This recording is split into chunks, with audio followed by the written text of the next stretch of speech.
The Self-Helpful Podcast is brought to you by Ziglar, your premier source for equipping life and leadership coaches. Visit Ziglar.com and let them inspire your true coaching performance.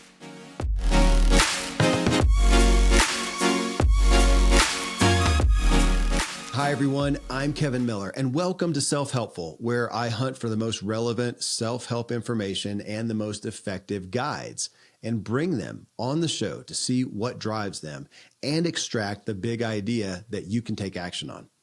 In this episode, how to have the mindset of confidence with humility. We continue our series on confidence, continuing from my talks with Heather Monahan. She's host of the Creating Confidence podcast that's ranked in the top 200 overall on Apple Podcast. Here today, I bring on my great friend, Tom Ziglar. Tom is CEO of Ziglar Inc. Ziglar, which was founded by one of the greatest self-help influencers of all time, Zig Ziglar. And it's renowned for building confidence in people, the right kind of confidence, though, which is confidence paired with humility. In our culture, we aren't taught how to have true, healthy confidence with true and healthy humility. And we're seldom fortunate enough to be exposed to a good example. Zig Ziglar is my guru. Thank goodness I got exposed to him early on. And he was able to hold true confidence and humility together like no other. His son, Tom, with us today here in this episode, has been one of my greatest influences with this concept as well. In this episode, Tom does a really masterful job of helping us understand true confidence and the significant difference between short-term and long-term confidence. Stay tuned and you'll hear what that is. Well, Tom, when I looked at a co-host for this discussion on confidence, you're the first person that came in mind. I met such a foundation that I grew up with Zig Ziglar, and continuing through you in the Ziglar Legacy is one of confidence and self-image. And man, through the years of us doing who knows how many podcasts together, that has come up so much. I don't know if it's always the word confidence, but self-image. I mean, it just feels like that's a foundation of the Ziglar ethos. So that's why we're here. You listened to my talk with Heather, and I want to know, what jumped out at you and what have you been focused on, even chewing on in this aspect in today's culture around confidence and self-image and the needs that you see out there. So tell me what rose to the top. Gosh, when Heather said, when she pushed back that, you can have too much confidence, right? Because she said, wait a second, too much confidence doesn't necessarily mean that you're drifting into arrogance or even narcissism, because they're totally separate things. The thing that came out to me is we've just completed this huge leadership series. Yeah. With the Integrity Marketing Group. So they brought 500 leaders in over 4 huge events, and we spent 3 days with them each time. And so these are their top leaders. The company has over 5,000 employees and 530,000, more than that, agents. And so this is like the upper tier, right? The C-suite, the partners, the people who started these different businesses and their top leaders. And one of the questions that I get almost every one of these was, when does confidence go into arrogance? Really? Okay. Yeah. I mean, it's like a big deal. And with this organization, they got 200 partners, more than that, who built their own businesses. And so they are type A drivers, high performers, and they've really done something amazing. And they're all very, very confident. And so one of the internal sayings is they bring all these top leaders in and they say, hey, check your ego at the door, because as a team, that's what we've got to do. And so they do a great job of that.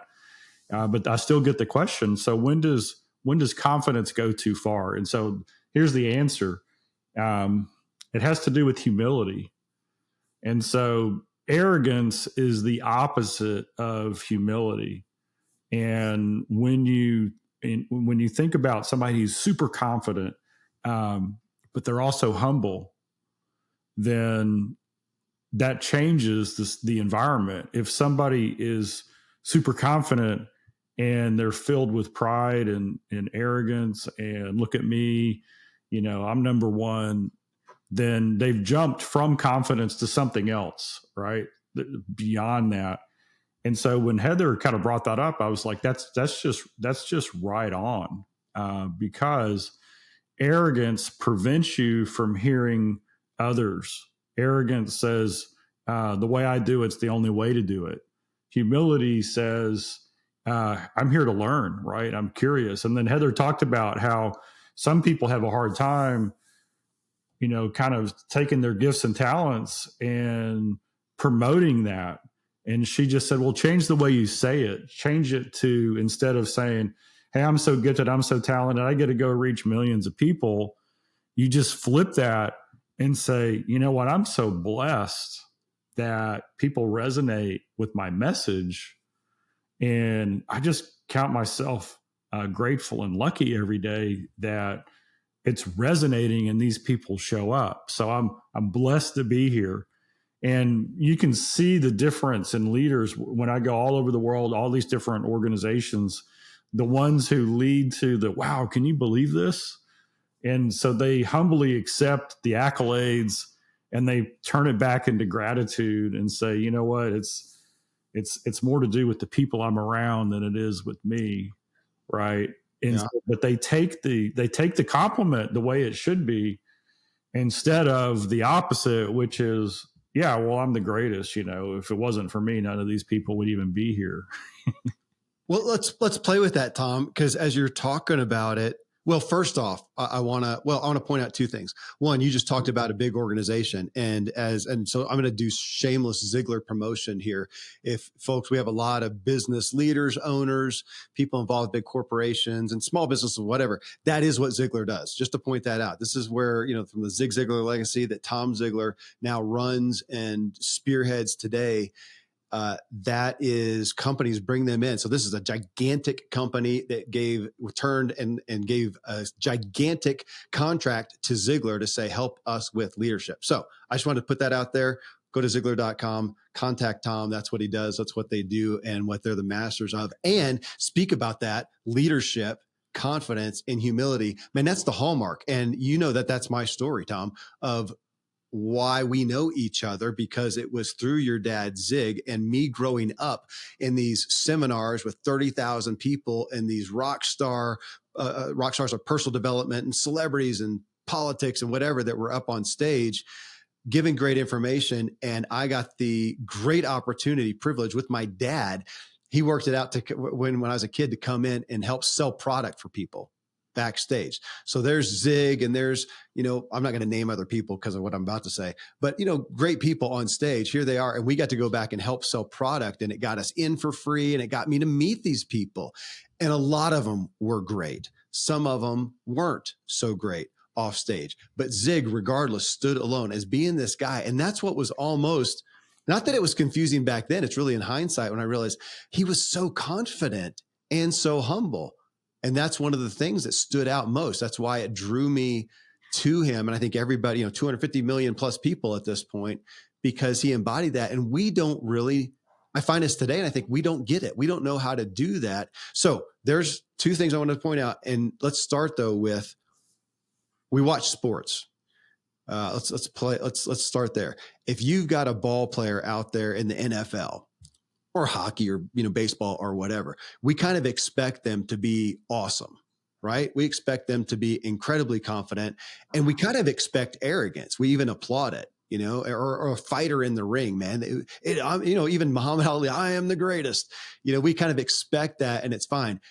But I don't want to sit at the dinner table with that person. I don't want to go to dinner afterwards and them, and say, man, that was a really great, really great performance, really great catch. And for them to go, yeah, man, I'm the stuff. There's God. And then right under that is me. If it weren't for me, the team wouldn't win. And then to go on and hold court, we don't want that. Nobody wants that in real life, but we do want the confidence. So yeah, there seems like that balance that, I hear you say it and it makes sense, but out here in the culture right now, I don't see many people being able to hold it well. And so most people are running away from it and saying, yeah, if you're super confident, whatever, it's narcissistic is the word we've got today. You said arrogant, but narcissistic is a word that people want out there. And humility over here is denying the skills and abilities that you do have. You know it, I know it, but he's going, oh, no, I'm not. Kevin, you're a great podcast. Oh, no, I'm terrible. But you're so sweet. That's stupid. And nobody wants to hear that. So play with that. I mean, play with that. Like really, I guess it's a humility issue, isn't it?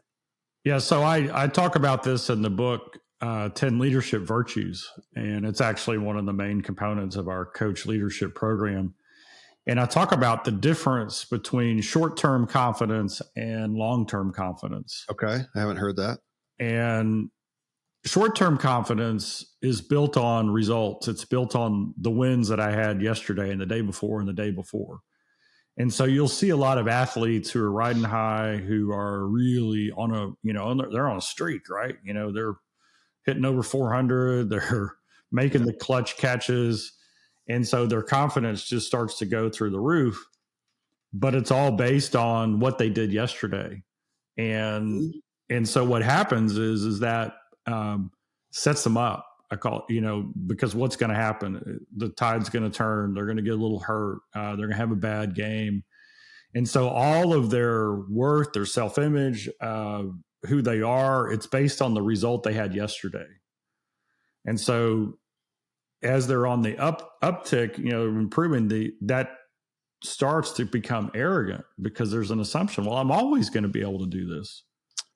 Right. So, and then when things turn south, when they start not going as well, then you see a real hit to the confidence, right? The slump comes and I don't know, and I'm unsure. So long-term confidence, though, is built on growth. And so when you see athletes at like a premier level over a sustained period of time, and they're extremely confident, but you also sense something different in them, it's because their confidence comes from they know and understand how they've grown, the processes, the work they had to do to get there. And so they get more confident in their ability to grow, to overcome, to learn, to adapt, to go to that next level. And they draw that as their source rather than the win they had. Right. And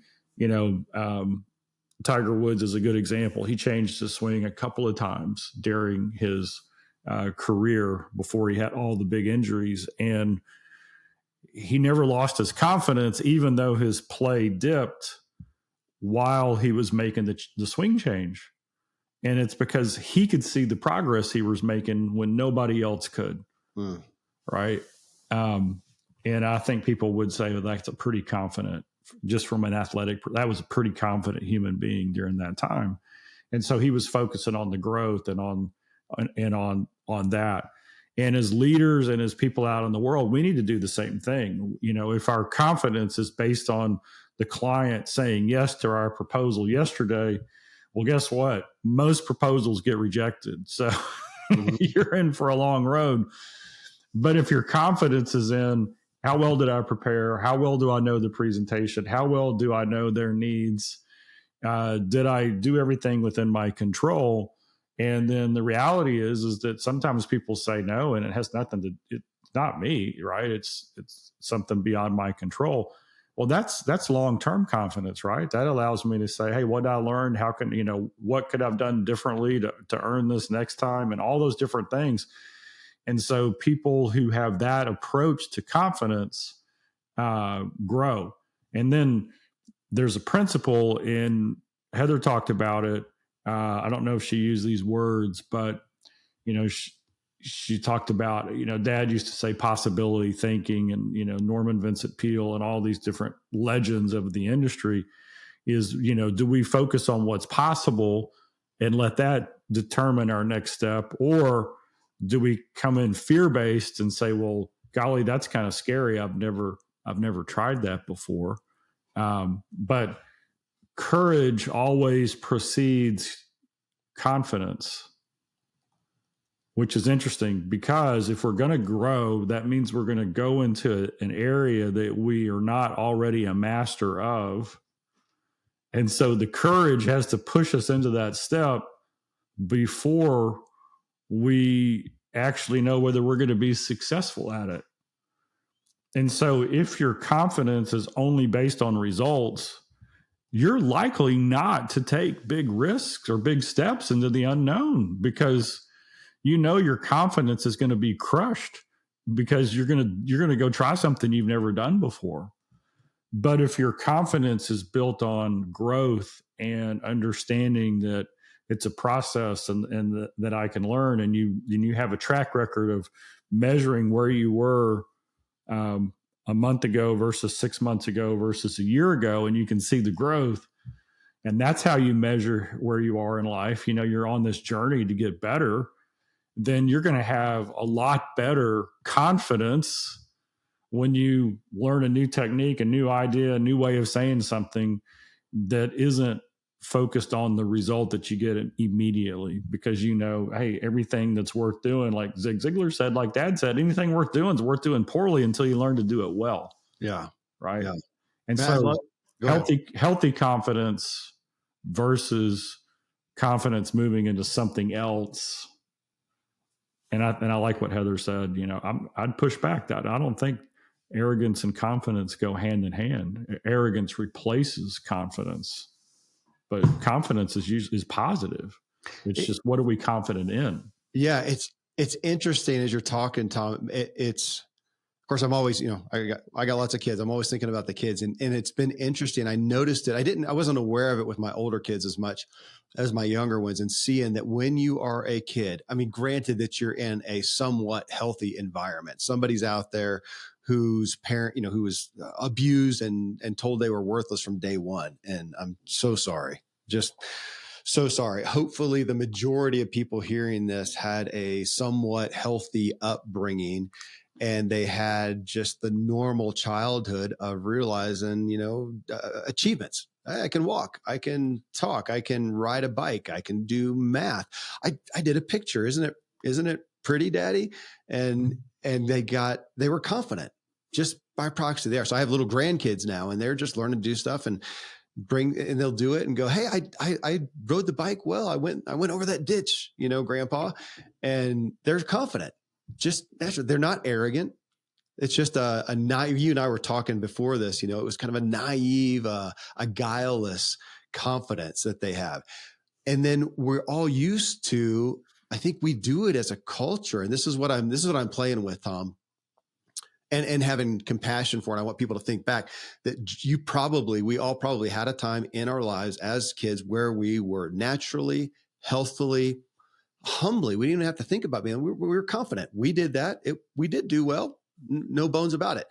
And then we get to that point somewhere in a coming of age, Tom. I don't really know how to say it, but some maybe personal awareness. And we may even have somebody go, oh, don't get a big head, right? Don't get a big head. Don't brag. Don't brag, Johnny. Don't brag. Okay, we know you did, or me, Kevin. Kevin, we know you won the race, but don't brag. And I may have. I may have come to school. I remember bringing trophies to school as a kid. I mean, I was proud of myself, and I wanted it to be impressive. And so I could see somebody go, gosh, Kevin, that's really great that you did.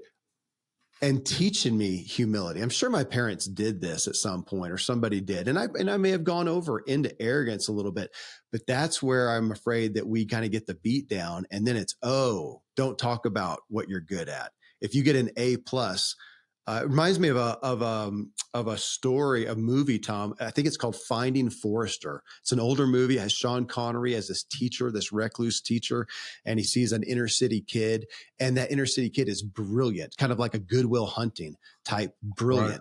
And he doesn't want his friends to know. So he's hiding his A+, literally. I mean, it's part of the story. He's hiding that because in his culture, that didn't fit in that well. You're supposed to be a rebel and, whatever.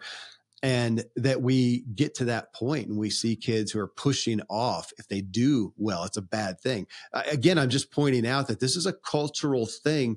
I'm not blaming anybody. I'm not blaming parents or the school system. I may have done it as well. I don't really remember especially with my older kids. I may have done that and go, okay, well, hold on. Don't get a big head. Don't brag, and push that down. And then you see kids who are lacking confidence and thinking it's a bad thing. that we have a culture that's struggling with it. And again, today I'm going to pull out that word narcissism that we get, that if you point anything at yourself, you're liable to get that put at you. But it doesn't make sense. I am not going to go hire you, Tom, as an executive coach. If you say, hey, yeah, man, I heard that you helped my buddy Tom or my buddy Bob out, with his company and just rocked it, and they made $1 million and he's happier and whatever. And so I want you to be my coach because I hear you're awesome. And if you go, oh no, I got lucky with it. He did it all himself. I didn't really have anything to do. Well, I'm not going to pay you. Now, if you also said, oh yeah, Bob, actually, he's pretty weak, pretty lame dude. Thank goodness to me. He's killing it now. I mean, we don't want either. So we do want that. So, and I'm saying that, how do we embody that? And I'm really talking to myself. How do I do that? How do I take the compliment of somebody saying, man, I listened to your podcast, and that, gosh, your perspective on that, Kevin, was just, it really opened my mind. And I had somebody email me the other day, text me. So in all humility, like Moses, most humble man on the planet, texted me and said, man, thanks for being my life Sherpa. I thought, wow. Gosh, I'm so honored. And so I'm almost thinking, and you talked about this a minute ago, Tom, it's how we look at it, how we hold it, and even the vernacular around that. Use the words like, gosh, what did you say? I'm blessed, I'm blessed, or I'm fortunate. And I found myself lately, again, trying to play with this of going, gosh, you're welcome. I'm so privileged to be able to sit with people like Tom Ziglar. I've grown up in self-help all my life. I've got a lot to draw from. What a privilege. I can't take credit for all that. I can't take credit for my upbringing, a lot of my opportunities. But I do pretty well with understanding the nuances of self-help and overlapping messages. And I think I've got a good knack for kind of bringing out some of the big ideas and making them really palatable so we can digest that. So man, thank you for your testimony. I'm so grateful that I get the opportunity to do this. So I'm trying to walk this even in my own thing. So for everybody listening out there, whatever that we know what we're good at, and we probably have testimony to it. It's probably be a good exercise, don't you think? Take a piece of paper and write out, how do you take a compliment? How do you own it? And now for you, you're having to do this for real, Tom, because you have people coming to you and Ziglar to be coaches. To be a good coach, to be a successful coach, they have to go out there and say that they're good at something. And that rubs a lot of truly humble people the wrong way. And it leaves them grappling with, oh my gosh, I don't want to go out there saying I'm great, but if I don't say I'm great, nobody's going to pay me. That's your front lines on that. Yeah.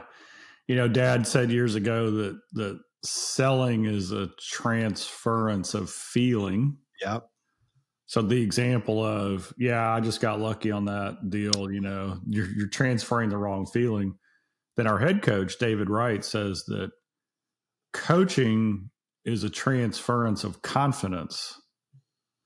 And so usually what happens when you coach someone is they want to step into a new territory. They want to grow. They want to do things differently.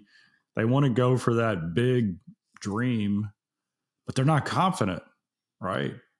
Or they're beat down in a rut and they don't know what else to do. So they're like, you know what? I'm going to ask somebody who's, and so here's the thing with the coach. This happens often. People will say, well, if somebody asks you what they need to do to be successful, what should you tell them? And I say, well, a coach should say, just do exactly what I do. And talk about a self-convicting statement. Like if somebody comes up to you at a conference and says, Kevin, hey, I want to have success in my life. What should I do? Well, can you look them in the eye and say, just do what I do? Because I know I say that from stage. And every time I say that, I'm like, oh my gosh, I can't believe I just put myself in that position, right? Because that gives you a responsibility to have balanced success in all 7 areas of life, right? Because if somebody comes to me and says, wow, you seem to have balanced success. What's the secret with your family? What's the secret with your spiritual life? What's the secret with your health? What's the secret with your business? What's the secret with your finances, right? All of these things. And none of us are perfect. And so, yeah, right. Can I interject there? I don't want to hold that train of thought, but because I mean, you're talking about the position I am. Here I am. The show's self-helpful. Oh, so Kevin, you're saying everybody do what you're doing with self-help and personal development. I said, well, I'm striving. I'm trying. I would, and as you're saying that, would this align with what you're saying, or what do you think about this? I'm saying, well, gosh, I do feel like I'm on the right path. I feel like I'm on a path of growth, of learning. Join me. That's kind of what I'm doing with the show here. Join me in this path. Join me in this journey, because a lot of people are here. I mean, we just did a series on boundaries. Don't do what I do. That's why I'm doing the series on boundaries. I'm trying to learn. That is a really hard area for me. I'd say join me in the journey as I'm trying. These are the things I'm trying to engage with and employ in my life. I have not done them well thus far. I am working now literally to put the habits in place, to change my mindset, to do this well. So I would say that join me. Yes, I would say join. This is why join me on the journey here with the show. That's what we're doing here. Some of this I have not done. A lot of it I've not done well. I'm striving to. Some of it I have. Some of it I've knocked it out of the park, man. Health and wellness and it is an area that I feel, yeah, do what I do. I would say that in some aspects. But a lot of it, I would say, join me in this journey, in this path. What do you think? Play with that with me. Yeah. And so when I get pressured, well, what does that mean? It means that all of our journeys are going to be a little bit different. We all have different gifts and talents. We all have a different purpose, you know, like something or a dream that we have. And I believe that the passions and the dreams that are inside of us, our Creator put those there. As long as they're edifying, right? Positive. Mm-hmm. And so yours are probably different than mine, right? But if you have the right mindset and you are looking in each area of your life to make progress and grow in each one of those areas, and you're focusing on the virtues of, you know, how do I demonstrate that? Then you're going to be unique, right? Your journey is going to be unique in what you're going to do, but the mindset, the virtues, the end goal, all those things, it's the same practice. But if I tell you, hey, you know what, your job is to be healthy and to have the ultimate health that you can, and there's no evidence in my life that I'm better health-wise than I was 3 months ago or 6 months ago or a year ago, then you probably shouldn't take health advice from me. I mean, it's just, Dad always had the funny statement. He said, when you get in shape, make sure you go see a skinny doctor. Yeah. There's got to be credibility. I'll never forget somebody years ago saying, hey, I want to be a career coach because I know what it's like to be in a terrible career. I'm in one now. Well, you probably need to have some overcoming to have some, credibility. But again, I could say because somebody could say, yeah, I want to teach. Here's my journey. Join me in my journey as I learn how to have a good career. Okay, that's different, but you're probably not in a position to teach it. Yes, yet you could have that. You just said the mindset. I think that's what I'm digging for, Tom. What is so if somebody's hearing this as we listen, talk about this and say, okay, there are some areas in everybody's lives where they should have some confidence. They have earned some confidence. There's something that they know. Everybody listen, there's something that they know that they have skill, expertise, giftings, however you want to say it, in that I do not.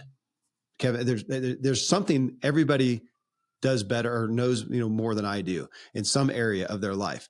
They should have confidence in that. What does the mindset, though? That's what we're talking about, the vernacular, everything around confidence. Would you say confidence with humility? That's what we're trying to establish here. Confidence with humility, because it can go into arrogance, narcissism, whatever you want to, however you want to say. So confidence with humility. What is the mindset to wrap around? That's what I'm saying. Few people have probably been taught that, if anybody's been taught that. There's a lot of people that maybe haven't experienced it. They haven't really experienced confidence in a humble person like I got to do. Well, I mean, I think I saw this in my parents, and I literally saw it with Zig Ziglar long before I knew Tom Ziglar. I see it in you. I see you talk in confidence. Tom, you're one of the most humble people I know. Literally, in today's world, you're top of the list for me as somebody who has confidence. You know that you know some things. You know you can impart some things. You know you have guidance, and you're also quick to say what you're not good at, or what you're struggling with, or what you're striving in. But if I went around the Ziglar wheel of life, I would say you have counsel and guidance to give to anybody and everybody in all areas. Some of them from your achievements, and some of them you would say, this is an area I'm always striving, struggling with, but I'm on the journey and I can share with you the ups and downs of it. I've got something to offer. So a confidence and humility, you have that mindset. I don't know. Can you define? Do you have some more definitions around that? I'm playing with that. Yeah. In what I look at is this: we live in a very transactional society. So yes. Your value to me is what you do for me. Mm-hmm. My value to myself is what I see myself do or not. Right. I struggle with. Yeah. And so I've been studying a lot on artificial intelligence and what it's going to do. And, there's all these statistics out there about how 40 to 80% of jobs in the white collar world are going to have major impact with AI taking away some of that work. Right. So to me, there's automatically this mindset of fear in a lot of people because they're like, well, what's going to happen to my job? And that's a big deal. But to me, I'm really excited about it. And here's the issue. The issue isn't that AI is going to change the world in certain areas, because it is. It's already having that impact. The issue is do I look at it as something that's harmful, that's going to be detrimental, that's going to make me get out of the thing that I love to do? Or is it just possible I could leverage it to actually have a bigger impact?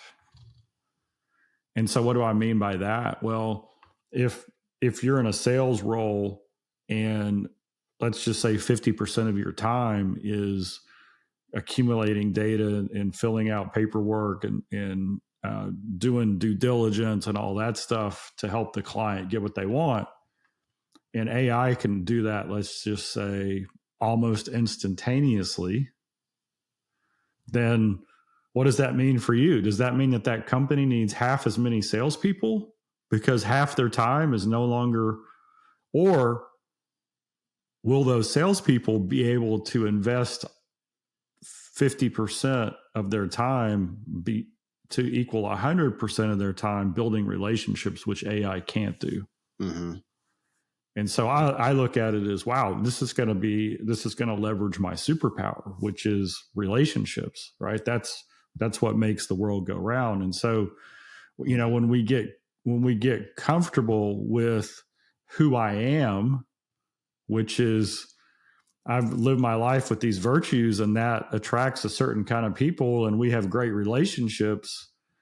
And whether somebody likes or doesn't like me or rejects me, that has nothing to do with who I am, right? If you say on a survey, golly, I didn't like Tom Ziglar, I was disappointed, he couldn't, he didn't deliver what I expected. You're commenting on a work that was produced, not who I am. And so I don't like that, but it doesn't have any of the impact that it could have if my value was based on a result, right? If I said, you know what, my value is the survey speaker form that goes out at the end of a conference. That's my value. Mm-hmm. No, it's not. It's who I am. One is superficial. And so that's where short-term confidence really kills people, is because on social media, it's all about getting the next like, right?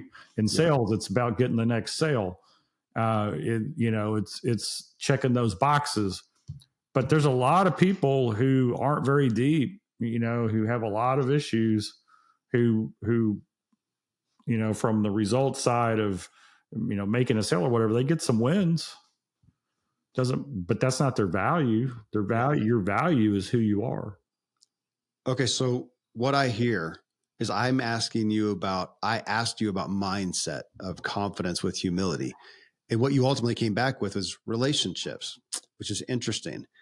And I don't know if you said the word, but as you were talking there, my mind heard was self-worth. Maybe you did say that. And I think of your dad, Zig Ziglar, saying, God don't make no junk.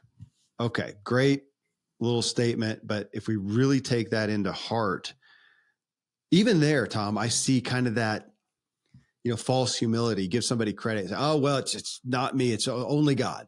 Only God. Well, okay, not to take away from that, but I don't see God just speaking through you as you lay there limply. God presents we're just a doctrine here that we can play with, but I'm going to give Tom Ziglar, I'll just do that. I'm going to give you credit. So God gave you gifting, skills, talents, abilities, opportunity, whatever you want to say, gave those to you. You did have, I believe you have free will to deny that. You could have said, nah, I'm going to go deal drugs.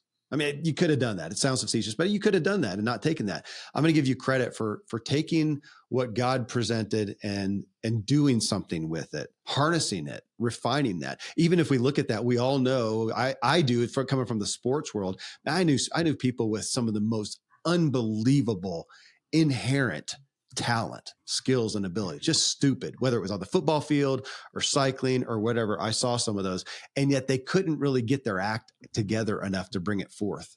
We see that with artists a lot. See somebody say, man, some of the best art I saw, I've experienced. I actually have some people in literally in my life that I experienced through the years. I think some of the best art I saw, but they were never able to get their stuff in order to bring it to market, which as Seth Godin would say, is it really art then if you can't bring it forth? So there is some credit, and I'm thinking about self-worth within that. We've got to believe that God don't make no junk, that I do. And in that, it would almost be offensive, I don't know if it's the best word, to just diminish yourself. Say, no, I'm just complete junk. I'm nothing. I'm scum of the earth, but thanks to God, he did something good through me. That's great. I don't think that we're tracking there. I'll just throw that. I'm going to lob that at you, Tom. How's that? Before I get into doctrinal trouble here, what are your thoughts on that? Because that's big water. I mean, we're getting to a lot of issues of faith, which I'm going to come back to a definition of faith and ask you about that in a second. But what do you think about that right there? God don't make no junk, but we know people struggle with that, and I think take it too far and are still diminishing their own self-worth sometimes. Yeah, I want to connect some dots Okay. because you said relationships. Yeah. And I finished Dr. Henry Cloud's book, Trust. And in the beginning of the book, he says, we all when a baby's born into this world, the only thing they can do is trust, right? They're totally incapable of taking care of themselves. So they trust that they're going to be held, fed, clean, nurtured, clothed, all that stuff. And then something happens in the human condition, right? We screw it up. The people learn not to trust, right? And so I used to say, and I've heard the statement that's all of life and all of business is about relationships. And I've modified that statement. I think that statement is 99% true. 100% true is all of life and all of business is about trust. Right? Yep. Because you cannot have a good, meaningful relationship without trust. And so if you're trying to figure the formula for, well, gosh, how does my confidence come from who I am instead of what I do? And I want to be exceptionally successful and have a balanced life and have fantastic relationships, right? If you want the whole package, and a lot of people don't believe the whole package is available. They believe you either get money or you get relationships, right? Well, right. That's a lie. The people who have the best relationships usually end up fairly successful in a lot of places. So here's how you do it. You ask yourself, how do I build trust with everybody. So what attitudes can I develop that create trust?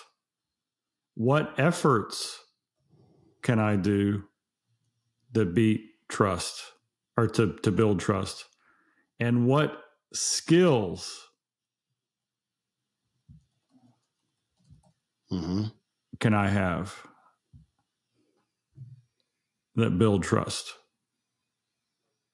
And then all of that has to be based on character qualities and virtues. Because to be sustainable to where it's the automatic response, it needs to come out of a virtue, a value, a character quality. So if you want to build trust, by definition, you got to have integrity, right? And integrity in every area of your life. So if my goal and desire in life is to have confidence that creates the life that I want, that confidence ultimately is built on me understanding how to walk out a life that inspires trust with everybody I come across.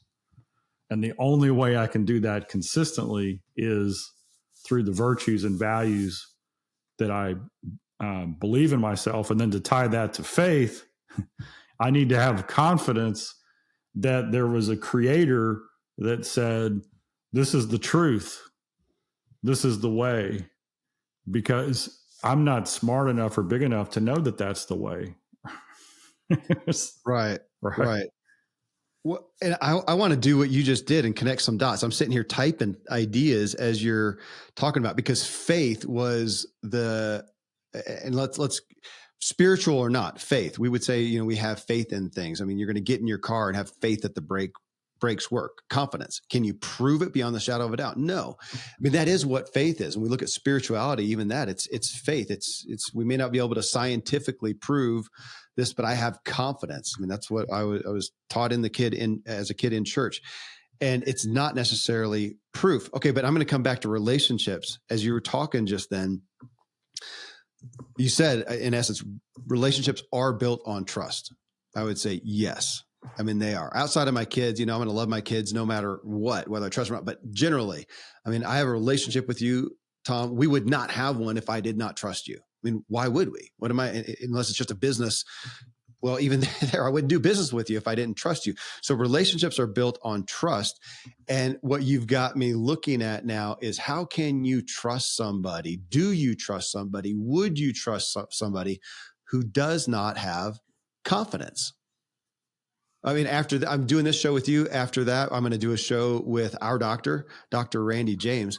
I would not have him be my doctor if I didn't trust him. And he wouldn't be my friend if I did not trust him. And I trust him because he has confidence in certain areas, not everything. He's one of the other top of the list of humble people. Matter of fact, we were with a bunch of guys the other day, and one of them said, "So, Dr. James, what do you think about this?"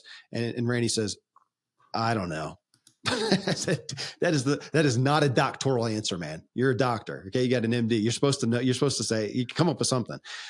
Relationships are built on trust. Trust is built on confidence. So for somebody to hear that, man, you want people to trust you so you can have relationships. They're not going to do it unless you have a level of confidence in your, and I want to come to self-worth, because even when we say that, your first thought is confidence. Okay, let's see. I'm good at math. I'm good at, I can ride a bike. I'm good at it's not all the things that you do. It's in who you are, which is hard for me to comprehend, Tom, without going right where you did to a spiritual belief. So faith is, we would, if you're a Christian, you're going to say, I have faith in God, in Jesus Christ. I have faith. So you have absolute, unequivocal proof. You can cite some, but ultimately you say, no, but I have confidence in, I've had experience and I have confidence in. Okay, that's what I want to have in you. If we're going to have a relationship with each other, especially an intimate one out of surface level, I want to have faith in you. I can't have that unless I have some confidence in you. So I need you to tell me what you have confidence in. I need you to be confident. I'm not going to pay you a dime, Tom Ziglar, as an executive coach to lead my billion-dollar organization or multi-billion like you're doing, unless I have some confidence in you. It's the cornerstone of faith. To me, this is, I'm getting back to the mindset. I'm excited about that. This is the mindset that we should be able to look at and go, oh, that makes sense. That's my hope for this show. People will hear it and go, oh, okay, well, yeah, of course I've got some areas I'm confident in. I know I can do that. Now, if I can do them in humility, I should be able to do that. And if you're my client, if you want to have a business, if you want to be a coach or whatever, you have got to, they've done that with me, Tom. If I'm going to have a podcast, Kevin, you got to say you got some skills. So that's why it's interesting. We were talking about this the other day with a group of people, that a lot of the leads I get when I'm on shows. I was on somebody's show yesterday, and they're saying, so here's Kevin Miller, former pro athlete and, father of 100 kids and, host of this show with a lot of downloads. Well, that's true. So today I do have a show. There's some credibility, but it's interesting. The former pro athlete, that carries a lot of weight. That was 28 years ago. That was a long time ago, but it showcases some credibility. And for me to look at that and downplay it. So I had my people, branding position, saying, dude, you need to showcase that. That feels kind of egotistical. Well, tough. It's true. My brother, Jared on Gaza, he said, Duff, it's true. You did it. Do you deny that you were a pro cyclist? No, I've got the license. I actually was. Well, that says something. So we just own it. Okay. I gotta admit, I did pretty well. So I have some confidence there. I love the mindset of that. And I love bringing it to faith, because it's going to be hard for anybody listening to not go, okay, I have faith in what I'm confident in. If somebody's going to have confidence in me, I got to have some faith and confidence in myself. That feels convicting, Tom. That's the price of admission right there. Yeah, 100%. One of the common issues that we have. So we're coaching leaders to coach their people. Mm-hmm. And so one of the cornerstones of our process is that quality of life equals quality of work. Okay. And so we teach our leaders who are going to go back and coach their people, we teach them a lot of coaching questions, something like, so Kevin, how are you doing? Right. Mm-hmm. Well, how are you really doing?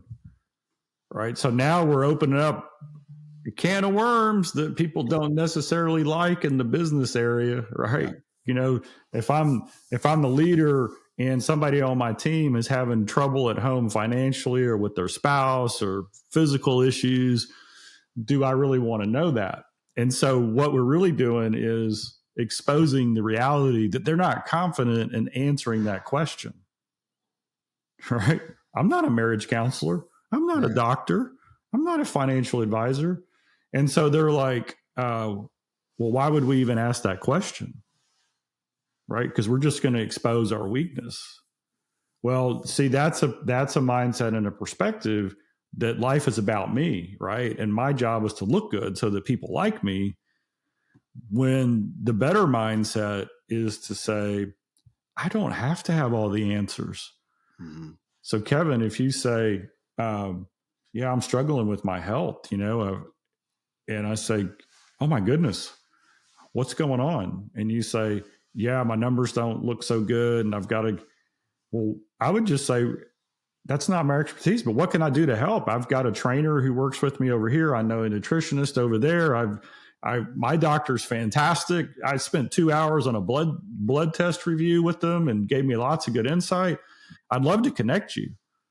Right. And so what I was able to do was to speak confidently into that situation while admitting I'm not the answer guy for those things, but I can connect you with people who have the answer. So we teach everybody should have their who, just like Bob Bodine says, you should have your who.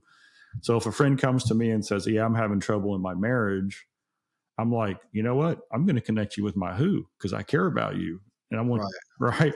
And so now the value and the virtues, I'm demonstrating compassion. I'm demonstrating kindness. I'm demonstrating care. I'm demonstrating love. I'm actively listening, which is a physical thing. I'm hearing what they're saying. I'm not discounting it. I'm not giving it less or more value than I should in that situation. But I'm saying, gosh, let's see if we can help, right? Because I care about you as a person, not you as a unit of production or you as somebody who makes me look good socially, right? So that whole confidence thing, that's why the mindset is so important. So if you were to ask yourself, hey, somebody comes and asks you an uncomfortable question, you can just answer it for your head in this way. How would a virtuous person answer that question if they didn't know the answer? A confident person. Yeah. It brings me to one thing I want to hit before I want to make sure that we don't miss here. So much of our confidence, and I would say our self-worth, is based on testimony that we hear from others or how we measure ourselves against others, which we know we're at a big high right now with social media. That it's everybody's happy lives and pictures are posted out there. And there's always somebody, in my perspective, there's always somebody who's done more with less than I have. It just exists out there. Can I be confident anyways? But even to those people who have had negative testimony, who've had hard relationships, who've had some areas with some failure in it, they've had some struggles. Can they be confident anyways? And I'm thinking of the Ziglar wheel of life. I mean, the point of that is to go through and audit our lives and look and say, how are we doing in those areas? And most people are going to have some areas they're doing great in.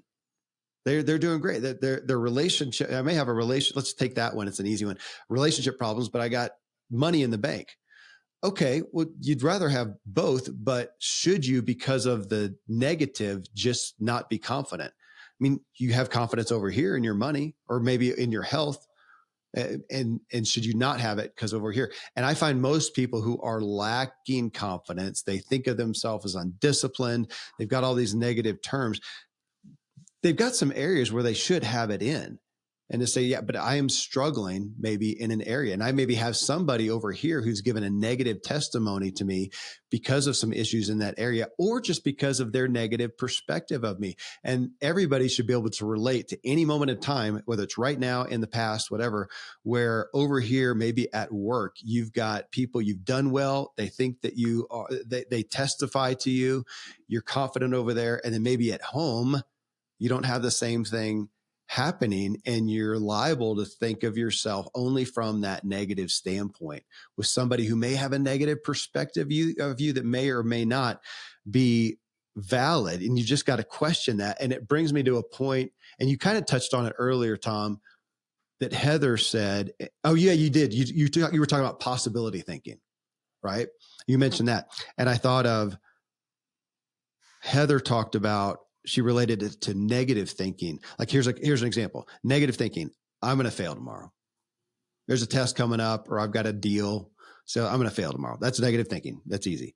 Positive thinking, we tend to think of as saying, I'm going to kill it. No matter what, I'm going to kill it. I'm going to ace the exam. I'm going to make the sale. I'm going to make whatever. And you may know you're blowing sunshine up your own butt because you haven't prepared and you're not really, but you're just trying to, speak it.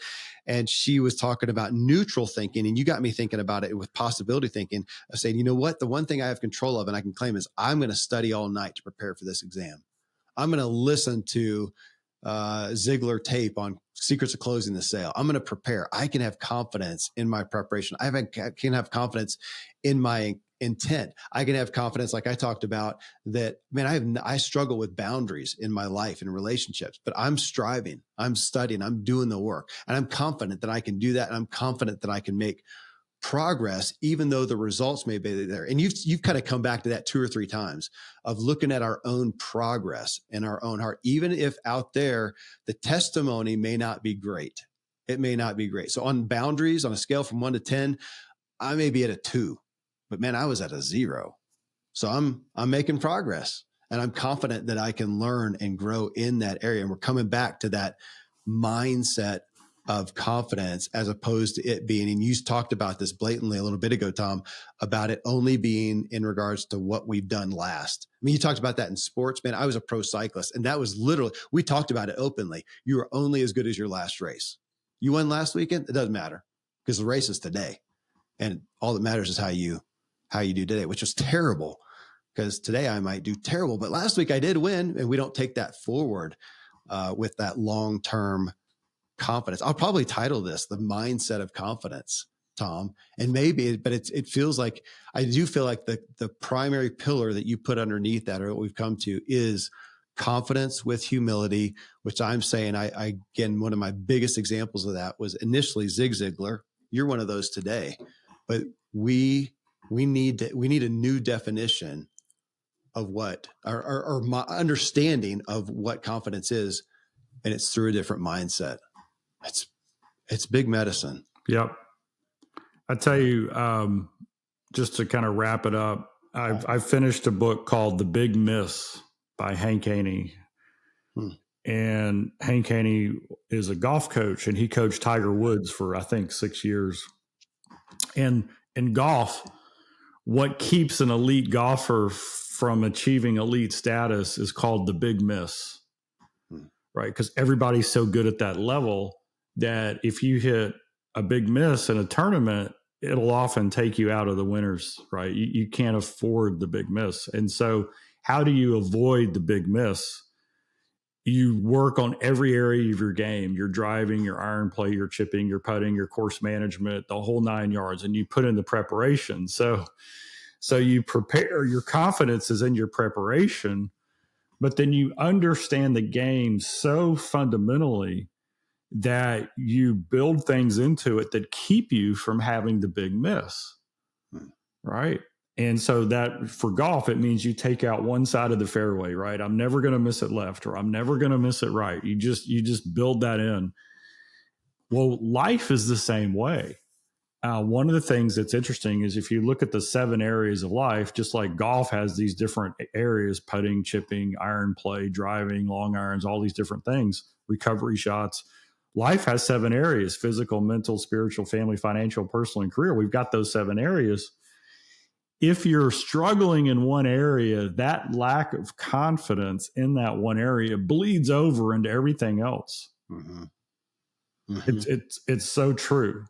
And so we've got to be making progress and being aware of where we need to improve our confidence in a certain area. Otherwise, it will infect the other ones.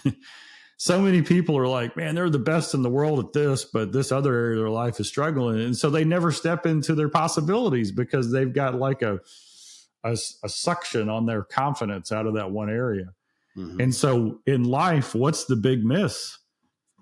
The big miss is when we make decisions and do things that hurt trust. Mm-hmm. Mm-hmm. That's the big miss. And trust in ourselves and trust in others. And so what builds trust? It's the virtues, the values, those things. So confidence really stems from not just doing the right things, it's doing them in the right way based on this understanding that it's my value is who I am, not what I do. Yeah. Right.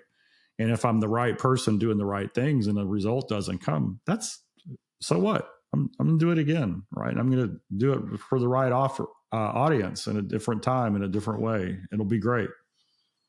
Man, I love that. That's the mic drop of the show right there. I so like in the aspect of self-help, personal development, it helps me to think of myself as I am the kind of guy who does X, who eats healthfully, who exercises, yes, who manages money well. And what I hear you saying is I could, those are the things that I do specifically, but if I can undergird those with an overall, I'm the kind of guy who does the right thing.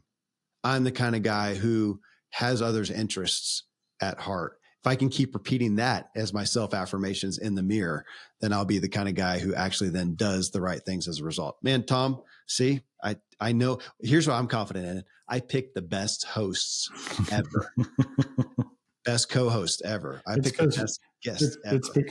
It's because you're the greatest podcast host in all the land. Tom. I can say that with confidence. Thank you. Thank you. Apparently a few people think that as well, or at least like my flavor. So I'm grateful, man. It's so good. I'm going to keep playing with this. I'm going to talk with my kids about it this weekend. And Tom, thanks. Thank you for being a shining light of confidence and humility in my life, brother. I trust you. Awesome. Be blessed, my friend. Well, friends, as you heard in the initial credits, this podcast is actually brought to you by Ziglar. Tom and Zig Ziglar. They are your premier source for equipping life and leadership coaches. If you're a coach, please go check them out. Visit Ziglar.com. You can get more information there. You can connect with Tom Ziglar and let them truly inspire your coaching performance. If you got value from the show, please leave a rating in Spotify and a rating and a review in Apple Podcast, and share the value you got here with someone you care about. Either share the episode or just the content.